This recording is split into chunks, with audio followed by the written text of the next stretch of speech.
아버지가 세상을 떠났다는 연락을 받았을 때 나는 울지 않았다. 장례식장에 도착하자 향 냄새보다 먼저 낯선 사람들이 건넨 명함과 두꺼운 봉투가 내 손에 쥐어졌다.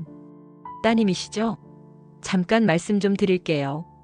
탁자 위에 놓인 서류에는 채무 확인서라는 굵은 글씨가 찍혀 있었다. 그 옆에 숫자는 내가 살아오며 본 적 없는 자릿수를 갖고 있었다. 형제들은 서로 눈을 피했다. 누가 먼저 책임을 말하면 그 순간 칼끝이 자신을 향할 걸 알았기 때문이다. 아버지가 평생 지키려 했던 건 의리였다. 그 의리가 한때는 자랑이었고 때로는 우리 집안의 버팀목이었다.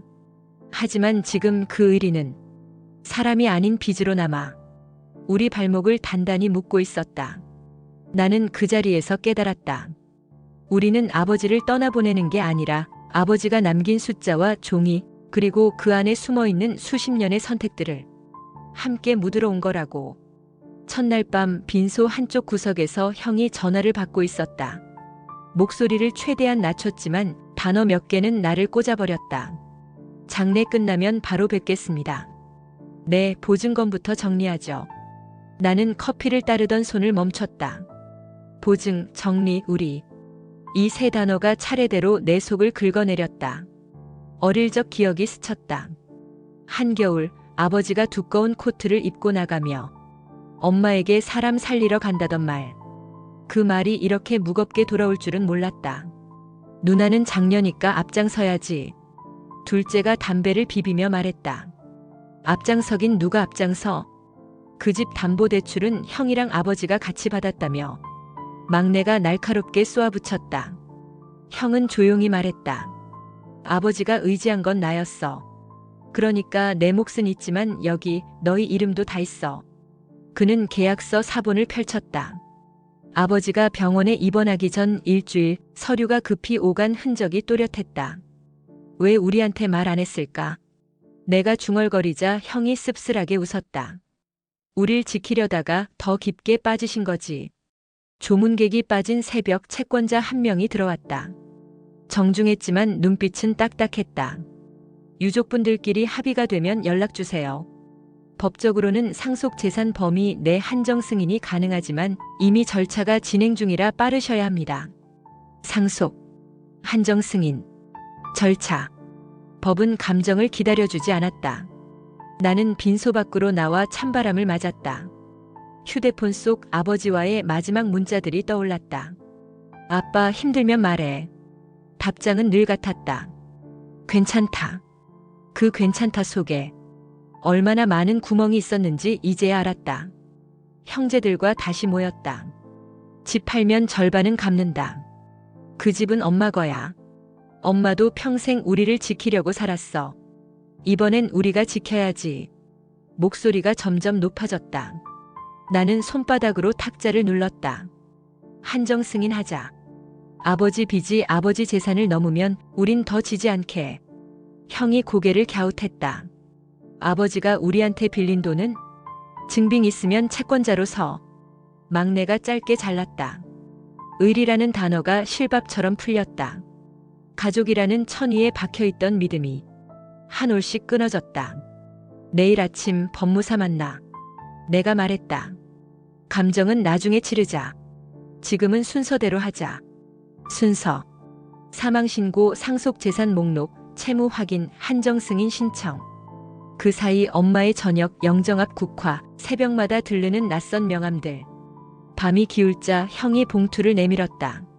아버지 서랍에서 나왔어. 내 이름. 안엔 오래된 통장과 쪽지가 있었다. 내가 나보다 오래 살 거다. 그러니까 나는 빚 다 갚고 가고 싶었다. 나는 쪽지를 손끝으로 더듬었다. 아버지는 끝내 못 갚은 사람, 나는 이제부터 갚아야 하는 사람. 새벽 바람이 스쳤다. 나는 다짐했다. 합리적으로 질서대로 감정 최소화. 그리고 반드시 내가 선택해서 끝내겠다고. 아침 형과 나는 법무사 사무실 문을 열었다. 형광등 불빛은 무정했고 책상 위에는 이미 서류가 층층이 쌓여 있었다. 법무사는 담담하게 말했다. 상속 한정 승인은 사망 사실을 안 날로부터 3개월 이내 신청하셔야 합니다.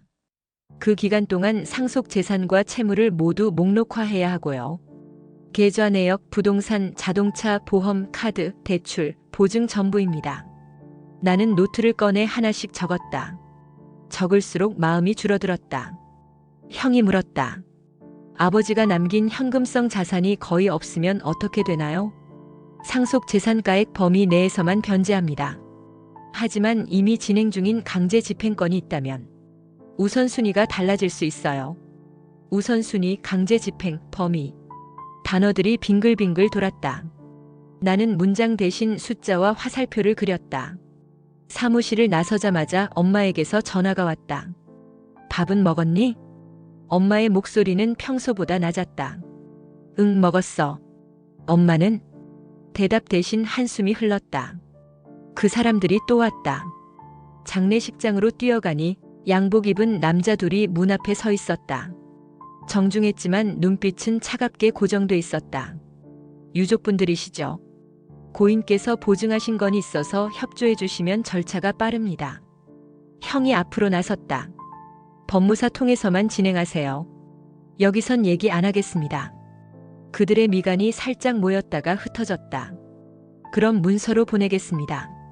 저녁 형제들만 남았다. 둘째가 천천히 말했다. 나 아버지가 민수 삼촌 빚 보증 선다고 했을 때 그때 말렸어야 했는데. 막내가 고개를 저었다. 그땐 우리가 뭘 알았어. 아버지는 늘 괜찮다고 했잖아. 나는 속으로 삼켰다. 괜찮다는 말은 언제나 위험했다. 괜찮다고 말하는 사람의 속은 대부분 괜찮지 않았다. 밤이 깊자 나는 아버지의 집 서랍을 열었다. 정리된 듯 보였지만 안은 비밀로 가득했다. 영수증을 날짜별로 늘어놓고 도장이 찍힌 서류를 분류했다. 친척의 이름이 반복됐다. 민수, 태수, 정자 이모. 우리가 오래전부터 가족이라 불렀던 사람들. 언니 그만해. 막내가 어깨를 눌렀다. 이제는 슬퍼할 시간도 필요해. 나는 고개를 저었다. 슬픔을 미루면 이자부터.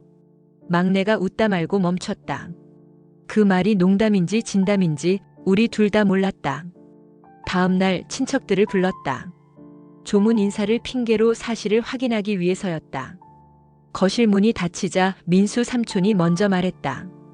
형님이 보증 선 건 우릴 믿었기 때문이야. 우리도 갚으려고 했어. 애써? 내 목소리가 차가워졌다. 지금은? 삼촌이 바닥을 봤다. 사업이 망했지. 정자 이모가 급히 끼어들었다. 우리가 손 놓으려고 한 게 아니야. 근데 너희 아버지가 애들한테 알리지 말자고. 나는 숨을 들이켰다. 알리지 말자는 건 우리한테 선택권을 주지 않겠다는 거예요. 그건 사랑이 아니에요. 정적이 흘렀다. 형이 내 손등을 눌렀다. 그의 손끝이 미세하게 떨렸다. 회의는 결론 없이 끝났다. 하지만 한 가지는 분명해졌다. 우린 더 이상 가족이라는 단어 뒤에 숨지 않겠다고. 밤 엄마가 내 방으로 왔다. 내 아버지 젊을 때부터 그랬다. 사람 걱정을 자기 몫으로 삼는 버릇. 좋은 사람 되려고 애쓰다 자기 자신을 자꾸 뒤로 미루더라. 나는 엄마 손을 잡았다. 엄마, 이번엔 우리부터 지키자. 엄마가 아주 조금 고개를 끄덕였다. 그 작은 움직임이 우리 가족의 첫 합의처럼 느껴졌다. 나는 노트를 펴서 썼다. 계좌 조회, 등기부 발급, 보험 해지, 채권자 리스트, 한정 승인 서류 준비. 마지막 줄에는 이렇게 적었다. 감정은 나중에. 내 삶은 지금부터. 법원 민원실 창구의 유리는 깨끗했지만 그 사이로 오가는 말들은 거칠었다. 상속 한정 승인 접수하러 왔습니다. 직원은 서류를 넘기며 체크리스트를 읽어 내려갔다. 빠진 첨부, 인감날인 위치, 가족 관계 증명서 발급일자. 나는 고개를 끄덕이며 줄마다 포스트잇을 붙였다. 도장의 붉은 잉크가 마르기도 전에. 형은 내 어깨를 두드렸다. 잠깐, 여기 보증채무 추정분이 더 있어. 종이 더미가 또렷하게 나를 내려다봤다. 종이는 항상 가볍지만 그 속의 말은 언제나 무거웠다. 창구 유리반사에 우리 얼굴이 겹쳤다. 피곤한 눈, 말라붙은 입술, 그리고 그래도 포기하지 않는 표정. 접수를 마치고 나오는 길, 전화가 울렸다. 발신자 미확인. 유족 대표 맞으시죠? 선의로 말씀드리는 건데 지금 집을 내놓으셨다면서요. 시세보다 조금 낮추면 금방 나갈 겁니다. 낯선 친절은 대개 누군가의 이익으로 끝난다. 나는 짧게 대답했다. 조건을 메일로 주세요. 점심은 컵라면으로 때웠다. 법원 근처 공원 벤치, 바람은 따뜻했지만 국물은 금방 식었다. 형이 젓가락을 내려놓았다. 이거 다 끝나면 우리 뭘 얻을까? 나는 물병을 닫으며 말했다. 적어도 우리가 선택해서 끝냈다는 기록. 오후엔 은행을 돌았다. 아버지 통장 거래 내역을 10년치 출력했다.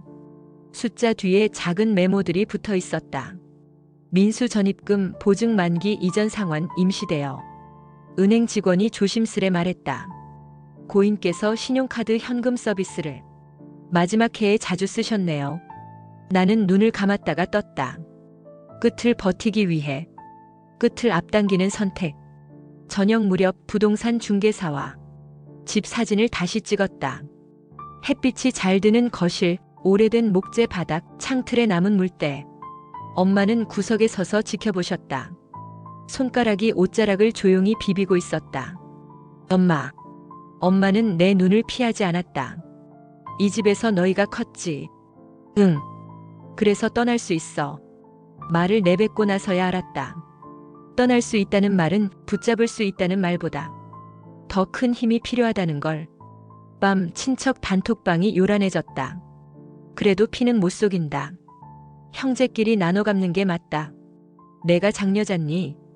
나는 한 줄만 남겼다. 법대로, 서류대로, 기한대로. 그리고 알림을 껐다. 조용해진 화면 위로 내 숨소리가 선명했다.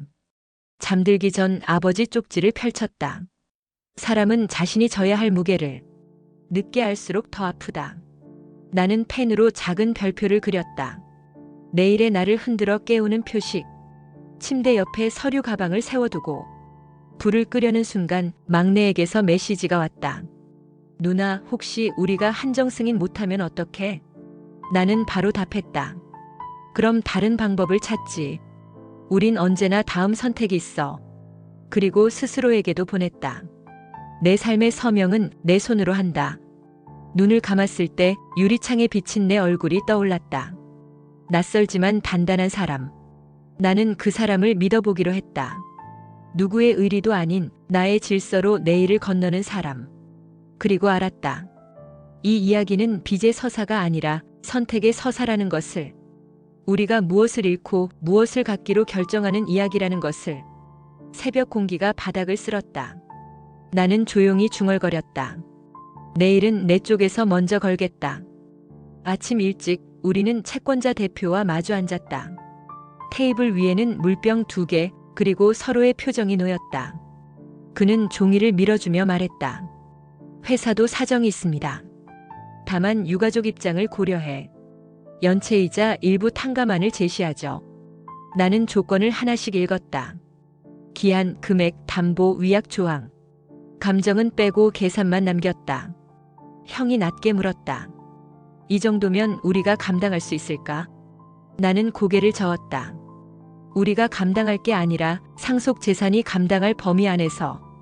그는 미세하게 웃었다. 현명하시네요. 칭찬처럼 들렸지만 실은 경계의 확인이었다. 점심 후 병원 장례식장으로 돌아왔다. 엄마는 영정 옆에서 조용히 절을 받고 있었다. 어떤 아저씨가 내게 다가와 말을 붙였다. 내 아버지 좋은 사람이었지. 나도 몇 번이나 빌려 쓰고 그래도 한 번도 소리치는 걸 못 봤다. 좋은 사람. 그 말이 오늘따라 칼날 같았다. 나는 정중히 인사하고 복도로 나왔다. 형이 벽에 기대 서 있었다. 누나, 우리 왜 이렇게까지 차가워져야 하지? 나는 고개를 저었다. 차가워진 게 아니라 뜨거운 걸 잠깐 식히는 거야. 손대지 않으려고. 저녁엔 부동산 계약을 체결했다. 시세보다 조금 낮게. 중개사가 도장을 돌리며 말했다. 이렇게까지 빠르게 진행되는 경우 드뭅니다. 형이 짧게 웃었다. 우리에겐 시간이 돈이라서요. 정확히 말하면 이자는 시간이라서요. 집으로 돌아가니 둘째가 골똘히 노트를 들여다보고 있었다. 누나, 내가 엑셀로 정리 좀 해봤어. 채무 리스트, 탕감한 반영분, 매각 예상가, 그리고 한정 승인 처리 일정. 나는 그 노트를 받아 들여다봤다. 칸마다 숫자가 바람처럼 스쳐갔다. 고마워. 우리가 쓸 미래의 말투가 보인다. 무슨 말투? 덜 미안하고 더 정확한 말투. 밤 친척 한 명이 찾아왔다. 술 냄새가 났다. 너희 너무 매정한 거 아니냐? 피가 어딜 가냐? 나는 문을 반쯤만 열어둔 채로 말했다. 피가 간다고 해서 책임도 같이 가는 건 아니에요. 책임은 서명과 날짜를 따라가요. 그의 얼굴이 굳었다가 천천히 풀렸다. 그래, 내 아버지도 그걸 알았으면 좋았을 텐데. 문이 닫히고 난 뒤 나는 등 뒤에서 힘이 빠져나가는 걸 느꼈다. 문틈으로 들어온 바람이 거실 바닥을 쓸었다. 책상 위 쪽지를 정리하다가 아버지의 필체를 다시 보았다. 굳세고 단정한 획. 끝까지 사람을 믿고 싶었던 손. 나는 펜을 들고 새로운 쪽지에 썼다. 나는 나를 먼저 믿는다. 그 문장 하나로 오늘이 정리되는 기분이었다. 잠들기 전 엄마가 내 방문을 두드렸다. 내가 든든하다. 나는 문을 열고 엄마를 끌어안았다. 이제부터 내가 엄마 편이야. 엄마의 어깨가 아주 천천히 내려갔다. 그 내려감이 우리 집의 또 다른 합의처럼 느껴졌다. 불을 끄고 누웠다. 휴대폰 진동이 책상 위를 굴렀다. 메일 도착. 탕감한 최종본 제목이 빛났다. 나는 화면을 어둡게 하고 심호흡을 했다. 내일 답장하자. 오늘은 내 안의 재무제표를 닫는 밤. 눈을 감으니 장례식장 복도 끝 조명이 길게 늘어졌다. 그 빛을 향해 걸어가는 내 등이 보였다. 작지만 고든 등. 나는 알아보았다. 그 등은 내 것이었다. 부동산 잔금일. 비어버린 집에 햇빛이 넘쳤다. 가구가 사라지자 바닥에 긁힌 자국들이 더 선명해졌다. 우리는 방마다 돌아다니며 마지막 먼지를 닦았다. 엄마가 싱크대 앞에 서서 수전을 한 번 더 닦았다. 이제 충분히 깨끗하네. 깨끗하다는 말 속엔 비어있다는 뜻이 숨어 있었다. 중개사무소로 향하는 차 안에서 형이 창밖을 보며 말했다. 이 집 팔고 나면 우리도 반쯤은 비워질까? 나는 고개를 저었다. 우리는 채우자는 쪽으로 가자. 뭘로? 우리 서로의 다음 선택으로. 계약서에 마지막 도장이 찍히는 소리가 작은 박수처럼 들렸다. 중개사가 봉투를 건넸다. 이체 확인되면 연락드리겠습니다. 우리는 고개를 숙여 인사했다. 밖으로 나오자 바람이 생각보다 따뜻했다. 봄은 항상 일정대로 온다. 사람의 마음과 달리. 은행에 들러 대금 입금 확인을 마치고 우선 변제분을 정리했다. 창구 직원이 말했다. 고생 많으셨습니다. 이제 남은 절차만 잘 밟으시면 됩니다. 남은 절차. 그 말이 오늘의 제목 같았다. 오후엔 엄마를 모시고 임시로 지낼 작은 전셋집을 봤다. 햇빛이 잘 드는 방, 작은 식탁 하나 두기 딱 좋은 거실, 베란다에 난 오래된 화분 자국. 엄마가 창밖을 바라보며 말했다. 여기 조용하네. 조용한 데서 다시 시끄러워질 힘을 모아보자. 엄마가 작게 웃었다. 그 웃음은 오래된 장롱문이 기름 먹고 부드럽게 닫히는 소리 같았다. 저녁 집으로 돌아오는 길에 막내에게서 전화가 왔다. 누나, 민수 삼촌이 연락 왔어. 자기 것도 최대한 정리해서 일부라도 갚겠대. 나는 잠깐 말을 잃었다. 고마움과 경계가 동시에 올라왔다. 조건은 문서로 받아. 말로 고마워하지 말고. 전화를 끊고 나서 하늘을 올려다봤다. 구름 사이로 달이 둥글게 걸려 있었다. 빛은 멀리 있지만 그래도 길을 보여준다. 밤 탕감한 최종본의 답장을 보냈다. 수정할 조항, 기한 재설정, 우발 채무 발생 시 처리 조항. 메일을 보내고 나니 가슴이 조금 가벼워졌다. 형이 메시지를 보냈다. 너 없었으면 우린 진작 무너졌을 거야. 나는 답했다. 나도 혼자면 못했어. 우린 우리라서 여기까지 온 거야. 침대 머리맡 쪽지를 넘기니 아버지의 마지막 필체가 또 나왔다. 내가 나보다 오래 살 거다. 나는 그 문장 아래 내 글씨로 덧붙였다. 그래서 나는 내일을 빚으로 살지 않겠다. 불을 끄기 전에 거울 앞에 섰다. 피곤하지만 단단한 얼굴. 나는 그 얼굴에게 고개를 끄덕였다. 잘하고 있어. 창밖에서 바람이 가볍게 불었다. 커튼이 작게 흔들렸다. 나는 그 흔들림에 맞춰 내 호흡을 정리했다. 내일은 남은 명함들을 정리하고 상속재산 목록 최종본을 제출한다. 그 다음은 우리 삶의 목록을 다시 쓴다. 첫 줄에 적을 문장은 이미 정해졌다. 나는 내 선택으로 산다.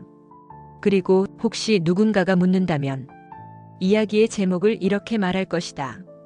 아버지의 빚, 나의 인생은 빚을 갚는 서사가 아니라 사람을 지키는 서사였다고. 그 말을 마음속에서 소리내어 읽자 가슴 어딘가에 매듭이 하나 더 단단히 묶였다. 풀리지 않게, 그러나 조이지 않게. 나는 불을 끄고 눈을 감았다. 어둠 속에서 내 안의 등불이 켜졌다. 작지만 꺼지지 않는 불빛.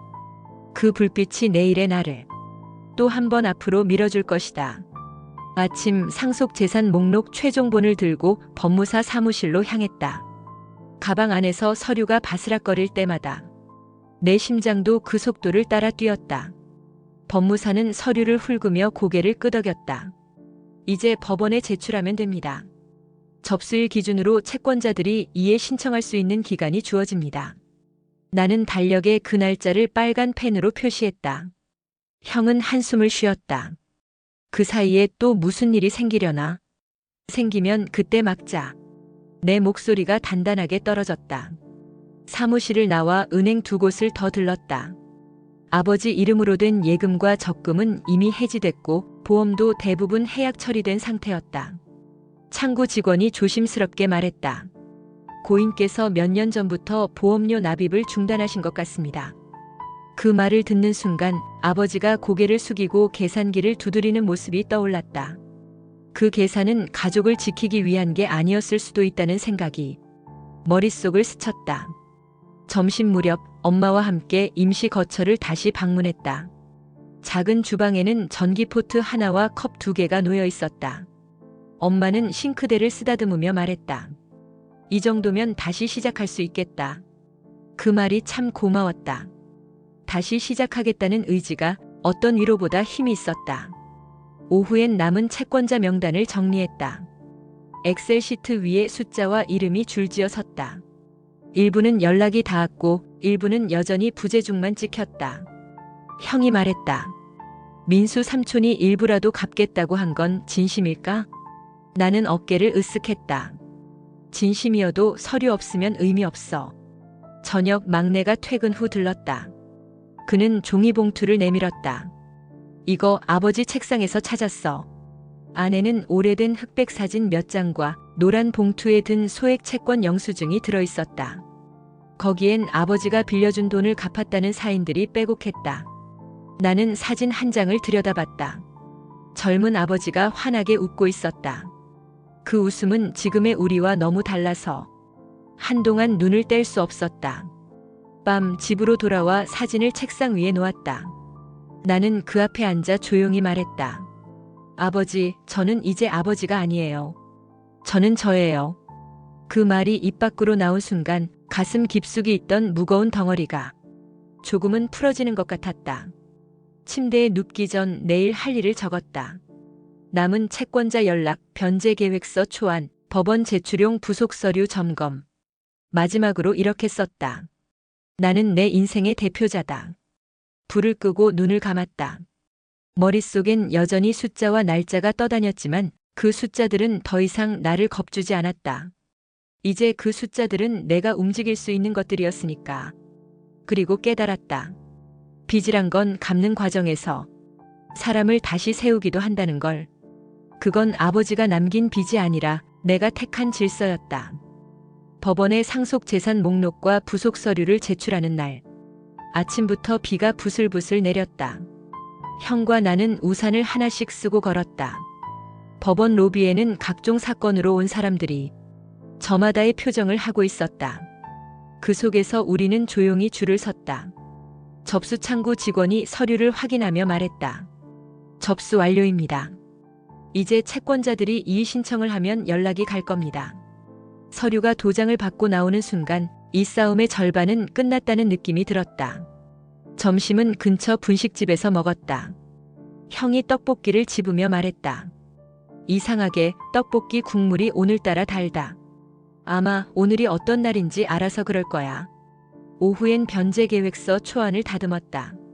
기한별 상환액, 우선순위, 자녀 재산 처리 방식, 엑셀에 셀마다 색깔을 입혔다. 가시적으로 보는 게 마음도 덜 복잡했다. 저녁 채권자 한 명이 사무실로 찾아왔다. 그는 중년 남성이었고 눈빛에 피곤함이 묻어 있었다. 저도 솔직히 고인하고 오래된 인연이 있습니다. 이자 일부라도 줄여드릴 수 있습니다. 나는 조건을 확인하며 고개를 끄덕였다. 감사하지만 모든 채권자와 동일하게 처리해야 합니다. 그가 씁쓸하게 웃었다. 역시 가족이네요. 선택적으로는 안 하시네. 가족이라서요. 누구 한 명만 예외로 두면 그게 더 오래 남습니다. 그는 잠시 나를 바라보다가 서류를 챙겨 돌아갔다. 밤 엄마가 내 방에 들어왔다. 비가 와서 그런가 내 아버지 생각이 난다. 어떤 모습? 젊었을 때 비 맞으면서도 웃던 모습. 그 웃음이 참 얄미울 때도 있었어. 나는 미소를 지었다. 아버지 웃음 닮았다는 소리 가끔 들어. 엄마가 고개를 끄덕였다. 그 웃음을 이번엔 너를 위해 써. 그 말이 오늘 하루를 감싸는 담요 같았다. 침대에 누워 창밖 비소리를 들었다. 빗방울이 창을 두드리는 리듬이 내 심장 박동과 겹쳤다. 나는 속으로 중얼거렸다. 나는 빚으로부터 나를 구했다. 그리고 나를 빚으로 만들지 않았다. 그 말이 내일의 나를 조금 더 단단하게 만들었다. 한정승인 공고가 법원 게시판에 올라왔다. 이제 채권자들이 반응할 차례다. 형과 나는 매일 게시판을 확인했다. 하루 이틀은 조용했지만 사흘째 되던 날 첫 이의 신청이 들어왔다. 내용은 간단했다. 채무액 조정 요청과 상환 순위 변경. 나는 법무사와 통화하며 필요한 대응 자료를 정리했다. 계좌 거래 내역, 계약서, 사본, 상환 기록. 모든 건 날짜 순서대로 맞췄다. 법무사는 말했다. 이 정도면 이의 신청 기각될 겁니다. 그 말을 들으니 한숨이 길게 나왔다. 점심 막내와 함께 시장을 돌았다. 임시 거처의 둘 작은 식탁과 의자를 사기 위해서였다. 가게 주인이 물었다. 이사 가시나 봐요? 네, 새로 시작하려고요. 내 대답에 주인이 환하게 웃었다. 그럼 튼튼한 걸로 골라야죠. 의자를 고르며 내 마음에도 작은 다리가 놓이는 기분이었다. 저녁엔 엄마와 함께 새 집에 가서 새 식탁을 들여놨다. 엄마가 손바닥으로 의자 등받이를 쓸며 말했다. 이건 오래 쓰겠다. 오래 쓰게 할 거야. 밤 형이 연락을 해왔다. 이의 신청건 법원에서 기각 결정 나왔어. 나는 창문을 열었다. 차가운 바람이 방 안으로 들어왔다. 바람 속엔 가벼움이 섞여 있었다. 그 순간 아버지가 남긴 쪽지가 떠올랐다. 무게를 견디는 것도 힘이지만 내려놓는 힘은 더 큰 거다. 나는 그 문장을 다시 읽는 기분으로 오늘을 마무리했다. 한정승인 절차가 막바지로 향했다.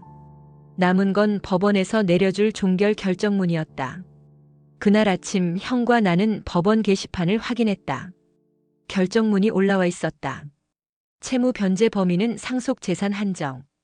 이 문장 하나가 지난 몇 달의 무게를 바꿔놓았다. 형이 화면을 오래 바라보다 말했다. 드디어 끝난 거야. 나는 고개를 끄덕였지만 마음 한켠이 허전했다. 끝났다는 말은 무언가를 놓아야 한다는 뜻이기도 했으니까. 오후엔 남은 채권자들에게 결정문 사본을 발송했다. 이메일과 등기우편으로 차례차례. 각 봉투에 도장을 찍을 때마다 마음속에서도 작은 도장이 찍혔다. 저녁 엄마와 막내가 새집 부엌에서 김치를 담그고 있었다. 배추 향이 온 집에 퍼졌다. 이 집 냄새가 이제 우리 냄새네. 엄마의 말에 나는 웃었다. 형이 김치통을 옮기며 말했다. 그래도 아버지가 이걸 봤으면 좋았을 텐데. 나는 잠시 멈췄다가 대답했다. 아버지는 우리가 이 집에서 다시 시작하는 걸 어디선가 보고 있을 거야. 다만 자기 방식으로. 밤 거실 한가운데 작은 상을 놓고 우린 둘러앉았다. 막내가 잔을 들었다. 오늘은 축배야. 잔에 김치 국물이 담겼지만 우린 웃으며 부딪혔다. 그건 웃음이자 선언이었다. 잠들기 전 나는 아버지 사진을 꺼냈다. 그리고 그 옆에 결정문을 나란히 두었다. 두 종이 사이에 이 가족이 버틴 모든 날들이 숨어 있었다. 나는 사진을 바라보며 조용히 말했다. 아버지, 이제 이건 제 이야기예요. 빚의 이야기가 아니라. 그리고 불을 끄고 내일을 생각했다. 내일은 더 이상 법원이나 채권자가 아닌 나를 위한 날로 채울 거라고. 새 집에 이사 온 지 일주일. 이제는 부엌 서랍도 손이 먼저 길을 안다. 아침 엄마가 차를 끓이며 말했다. 이제 좀 살 것 같다. 그 말이 이렇게 가볍게 들린 건 오랜만이었다. 형과 막내는 주말마다 와서 집안일을 도왔다. 작은 집이었지만 함께 있는 시간이 길어질수록 이 집이 우리 집이 되어갔다. 나는 변제계획서 마무리 보고서를 작성했다. 수치와 날짜를 맞추며 한 장 한 장 넘길 때마다 그동안의 고생이 숫자로 변해 앉았다. 점심 근처 공원 벤치에 앉아 햇빛을 받았다. 바람이 부드러웠다. 휴대폰이 울렸다. 민수 삼촌이었다. 내 아버지 일 미안하다. 나도 내 목 갚을게. 늦더라도. 그럼 문서로 주세요. 감정 말고 기록으로. 그가 짧게 웃었다. 넌 참 변했구나. 아니요. 원래 이랬는데 이제야 꺼낸 거예요. 저녁 가족이 모였다. 엄마가 작은 식탁에 음식을 차렸다. 형이 말했다. 우리 이제 이 얘기 그만하자. 이 집에선 다른 얘기만 하자. 나는 고개를 끄덕였다. 그 순간 마음속에 있던 오래된 결이 하나씩 풀리는 걸 느꼈다. 밤 방에 혼자 앉아 아버지 사진을 바라봤다. 사진 속 아버지는 여전히 웃고 있었다. 나는 그 웃음을 똑바로 마주하며 말했다. 이제 저는 아버지가 아니라 저를 위해 살 거예요. 창밖으로 달빛이 들어왔다. 그 빛은 부드럽지만 선명했다. 나는 노트에 마지막 문장을 적었다. 나는 내 선택으로 끝까지 간다. 그리고 그 페이지를 덮으며 알았다. 이 긴 이야기는 빚을 갚는 이야기이면서도 내가 나를 다시 세우는 이야기였다는 걸. 새벽 부엌에서 물을 마시다 창밖을 보았다.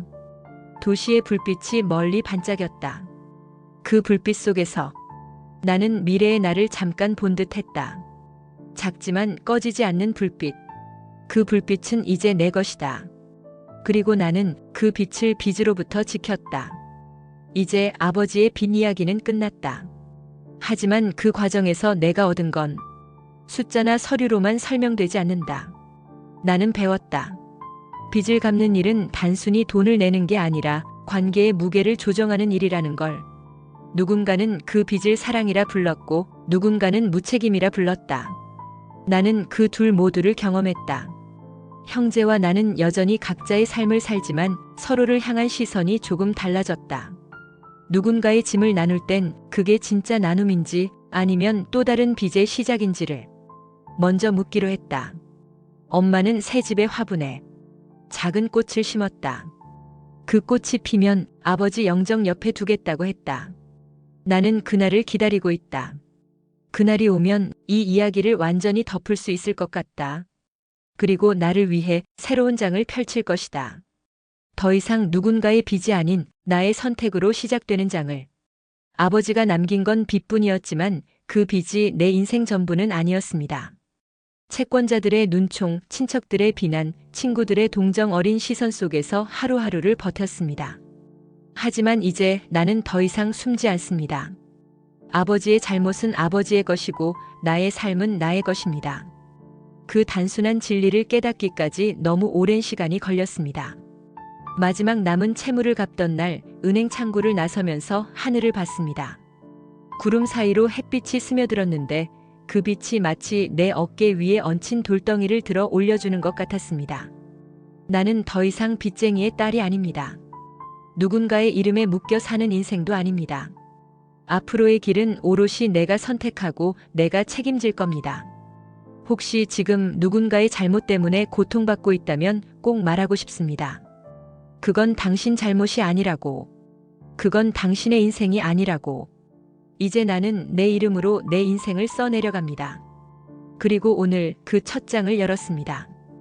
이 이야기는 누군가에겐 아직 진행 중인 현실일지도 모릅니다. 끝까지 들어주셔서 감사합니다. 구독과 좋아요는 다음 이야기를 만드는 큰 힘이 됩니다.